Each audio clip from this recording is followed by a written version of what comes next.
that half the battle is realizing that you're not the only person fighting the battle, because there's comfort in knowing that you're not alone. Yeah. Because when I suffer, well, I don't anymore, but I was suffering for some really bad anxiety attacks.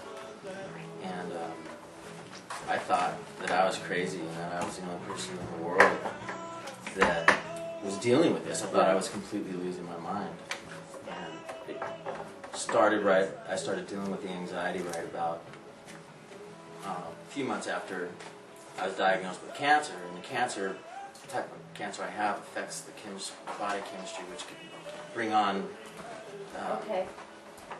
anxiety and depression anyways. But it was that's when I realized that things weren't like they used to be. It was like something just happened. I started dealt with an anxiety attack. I know that a ton of people have had anxiety attacks, and probably just as scary as mine, but mine stuck. It never went away. Like, I just kept having it over 24 hours a day. I was having anxiety in my sleep, and that's that's a whole long story in its own. I'll say that for another time, but that's where that's where you started Xanax? That's where I started Xanax, and I started Paxil. Okay. Now, if I would have done what the doctor told me to do, and just take Paxil and the amount of Xanax that they prescribed, I would have done fine. But there was a point in my life where I was partying a lot. I was going out, and Wednesday night was someplace, Thursday night was some other place. Now, I was still working full time. I had a surfboard company, and there were surfboards at that time. But that was my passion, was going out and trying to meet as many girls as I could. But I started thinking, what makes it even more fun? This drug makes me feel good. So, like a lot of other people, most people that I know, started doing both. And it's just a whole nother level of feeling good. And what you don't realize when you're feeling so good is how bad you're going to feel when it's done. But I was partying so much, it's kind of like it's just all a hangover, then you're going out the next day. Right. When you realize that taking 6 pills a day is probably not a good idea, and you should start, backtracking, is when I realized that I had a problem. 6 pills a day is a lot. It's enough to, if you stop cold turkey, you die. You probably. Yeah. Wow. I mean, I would start having tremors. My lips would shake, and that was just when I first started lightly having my withdrawals from this stuff. And I found a good psychologist. I started going to see an actual psychiatrist instead of my doctor, and my goal was to get on a medication to make me feel good.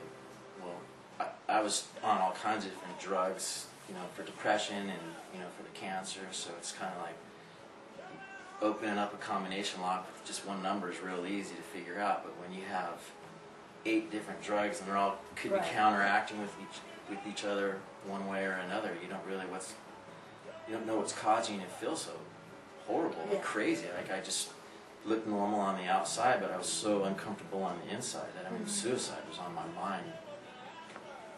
I could be having a normal conversation with my mom or a friend or anything, in the back of my mind, I just felt like I was trapped in a horrible person's body. And for the whole, basically what I wanted after my psychiatrist was just to make me feel good. And what we started doing is adding more medicines on, and more antidepressants. I just started, every time I was on a new antidepressant, I would get a horrible reaction. Nothing ever got any better, it just got worse.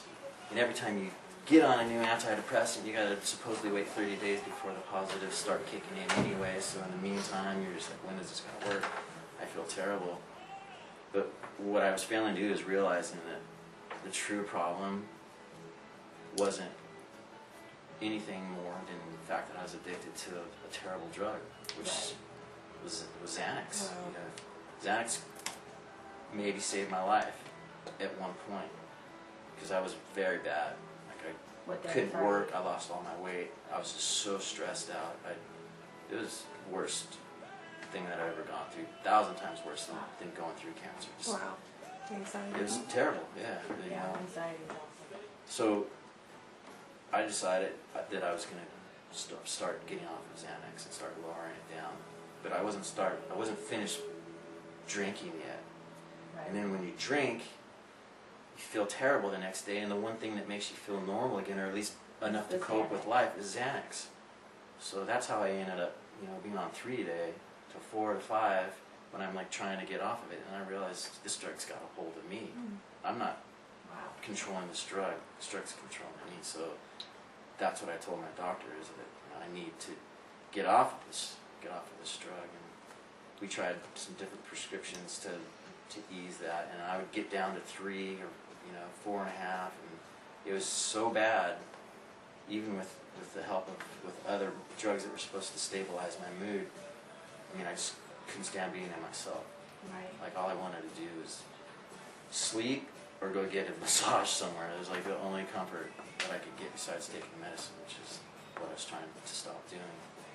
So, I mean, there's a lot of times where I didn't think I was going to make it. I thought it would be completely impossible to get off of Xanax. And I just, besides my own stories, like knowing, stories that Brad's told me and a lot of my other friends that have gotten hooked on it, I knew that, this isn't going to be easy, but I had to take care of it. And I'm in the insurance business, like you guys know, and I started specializing in the medical marijuana. And I've never been a marijuana smoker really at all. And my whole goal in life, even today, or one of my goals, is just to be completely clean. I don't want to do any drug. Right. But for me, and it's probably, not advice or anything for anyone else, but I started trying a couple different types of top shelf medical marijuana from a collective where I trusted the guy a lot. Right. And not abuse, I didn't take it out, go out on the town with it or anything like that. I just took it at nighttime, or when I started having these really bad withdrawals from the Xanax. And I just take as much of it as I needed, and that has helped me in the last year probably to get down to 1 pill Okay. a day. So the last pill is the hardest. The last amount of this drug is the hardest to get off of.